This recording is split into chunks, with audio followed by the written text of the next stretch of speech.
Why is nature always called Mother Nature?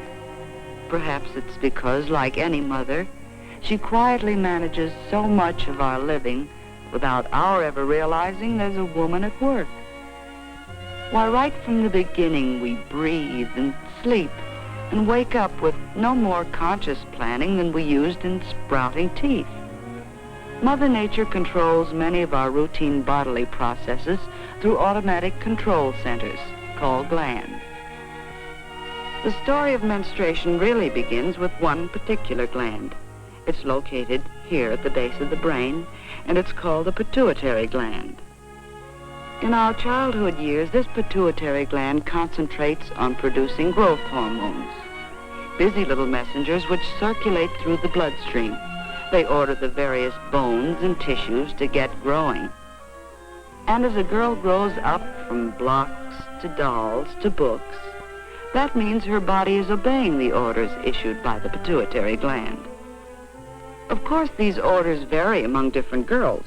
Some girls grow short, some tall, some heavy, and some slight. But there comes a time somewhere between the ages of 11 and 17, though about 13 is average, when the pituitary must turn part of its attention to maturing the body which it has grown. So it starts sending out a new type of hormone, a maturing hormone. And that is when menstruation begins, when these maturing hormones start coming down through the bloodstream to the ovaries. The ovaries themselves are glands about the size of almonds, and locked within each ovary are thousands of eggs. Although these eggs are too small to be seen by the human eye, any one of them has the possibility of someday becoming a human being. Near the ovaries are the fallopian tubes, short canals which lead to the uterus or womb. This hollow pear-shaped organ opens into the vagina, which is part of the birth canal and is the external opening for this whole group of organs. So, as you see, there is a continuous passage from each ovary through the fallopian tubes, uterus, and vagina to the outside of the body. These organs function in a continuous cycle. The pituitary gland starts the process when it sends its maturing hormones down through the bloodstream to the ovaries. Now one of the ovaries passes on an order of its own to the uterus. It tells the cells which make up the lining of the uterus to multiply and fill themselves with watery fluids and blood.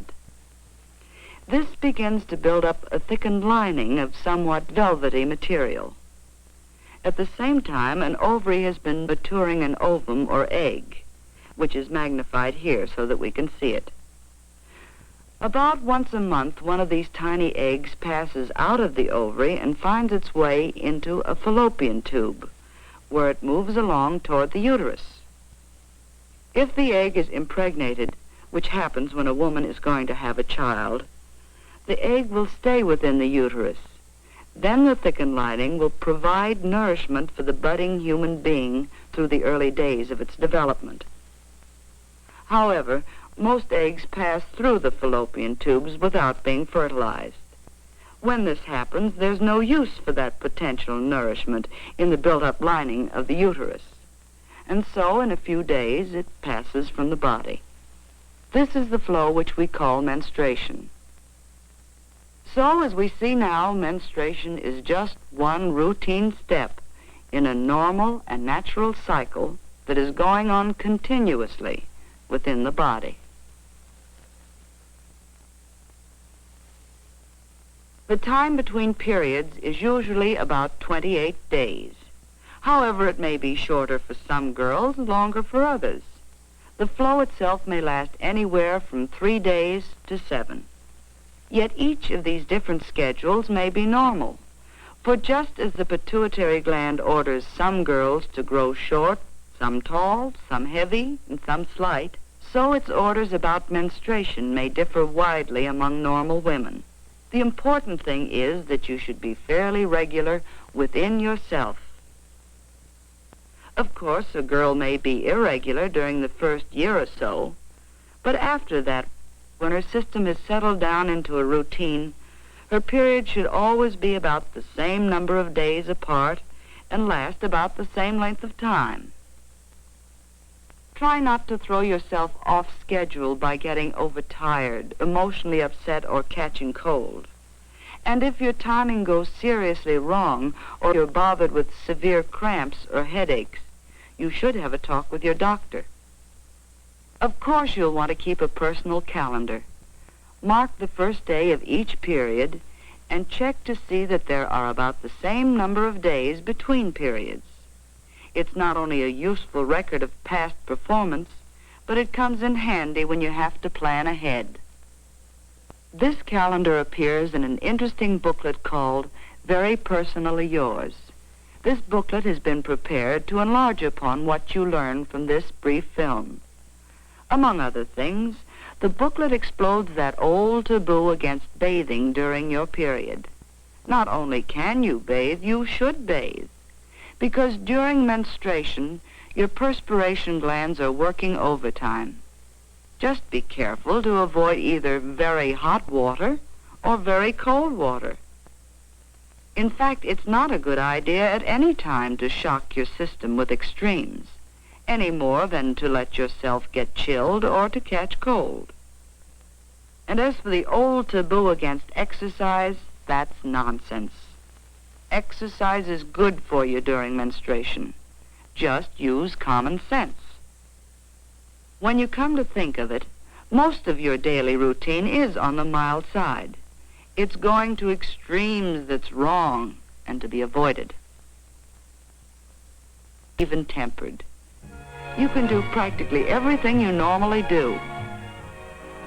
Oh, come now. We said practically everything, provided you take common sense care of yourself.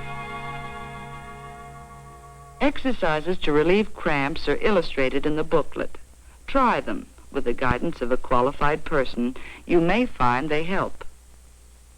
And do something about that slouch. Slumpy posture is just as bad inside as it looks outside. So stand up straight and let the organs function from the position that nature intended. One way to help them function normally is to avoid constipation. You see, your reproductive organs lie between the rectum and the bladder and their external openings, and constipation will disturb the relationship between these organs. So you'll find it worth your while to drink plenty of water, eat plenty of fruit, and to include cereals and eggs and leafy vegetables in your daily diet. And incidentally, it's smart to keep looking smart. That well-groomed feeling will give you new poise and lift your morale, especially when it's backed up with year-round fresh air and sunshine and plenty of rest and sleep. Because the best possible insurance against trouble on those days is healthy living every day. And that's the story. There's nothing strange nor mysterious about menstruation. All life is built on cycles, and the menstrual cycle is one normal and natural part of nature's eternal plan for passing on the gift of life.